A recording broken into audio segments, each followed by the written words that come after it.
Eh bien bonjour, bienvenue dans cette nouvelle vidéo, vous êtes sur la chaîne La vie de mes fourmis, moi c'est Benoît, et je vous souhaite la bienvenue. Aujourd'hui on va voir le couvain de l'ensemble de mes espèces, et on commence avec le tout petit couvain des Camponotus vagus.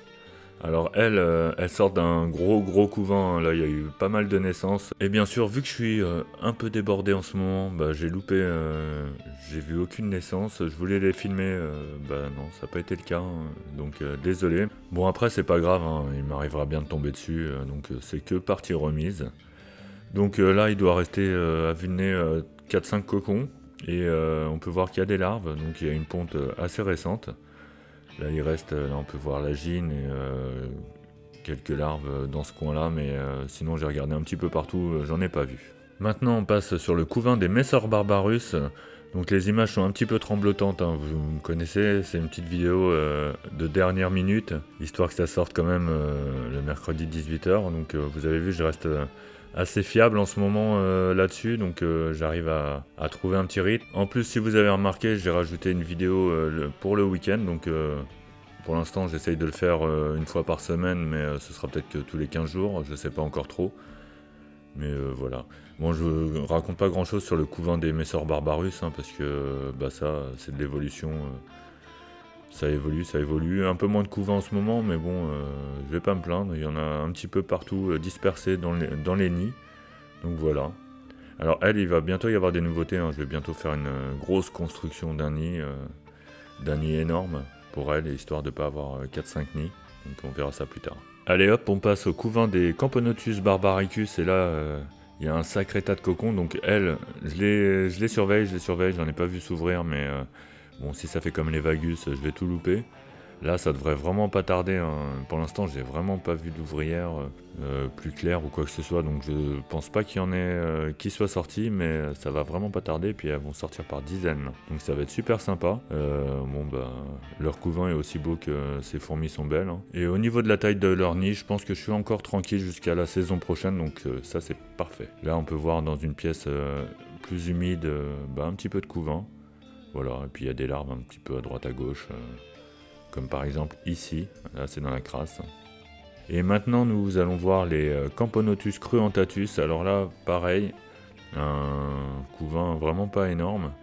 J'ai pas vu de naissance, il y avait un assez joli couvain en début de saison. Il y a dû y avoir de la naissance, mais je trouve qu'elles évoluent pas super rapidement. Bon, par contre, ce qui me console, c'est que j'ai pas du tout de mortalité, elles ont l'air d'être en pleine forme, la reine est en forme, elle pond, mais ça évolue vraiment gentiment, donc de toute façon j'ai pas besoin d'avoir 50 000 grosses colonies, j'en ai déjà des pas mal, donc voilà. Autour de ma petite colonie de Camponotus pisceus, donc petit couvain, mais à l'image de la colonie, un développement tranquille, je commence à avoir des belles ouvrières, là on peut voir des petits majors, c'est sympa, donc j'aime bien. Là c'est les Camponotus lateralis, pareil, une petite colonie tranquille qui évolue gentiment, donc on peut voir qu'il y a un petit couvain, quelques petits cocons à gauche là, des larves en haut, donc évolution tranquille.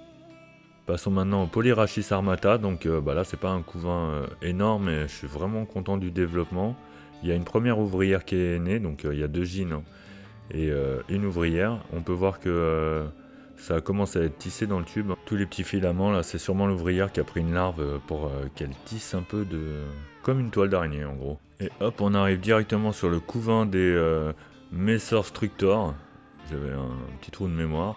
Donc sur la droite là on peut voir la gine, il y a un petit peu d'œufs, de larves, ça évolue pas si mal, hein. J'ai hâte de leur faire un petit setup sympa pour plus tard. Et là c'est mes Camponotus forelli, je sais pas ce qui s'est passé, regardez, j'ai 4-5 ouvrières d'un coup, elles sont restées 2 pendant très longtemps, et là ça y est, j'ai 4-5 ouvrières, donc du coup je suis vraiment content, comme quoi faut être vraiment patient avec les Camponotus en général.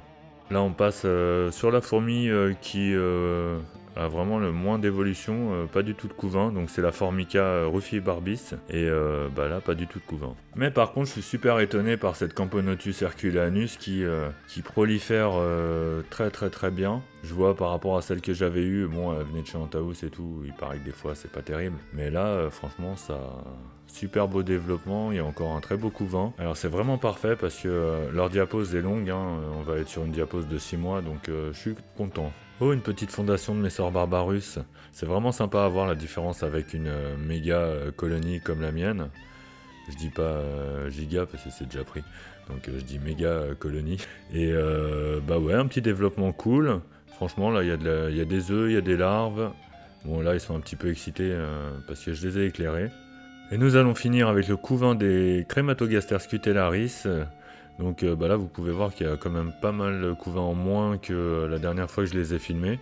Là, il en reste un petit peu à droite à gauche. Hein. Et connaissant cette Jean que je n'ai pas vue depuis des années, je sais qu'elle va me refaire encore une grosse ponte au moins avant de passer à la diapose.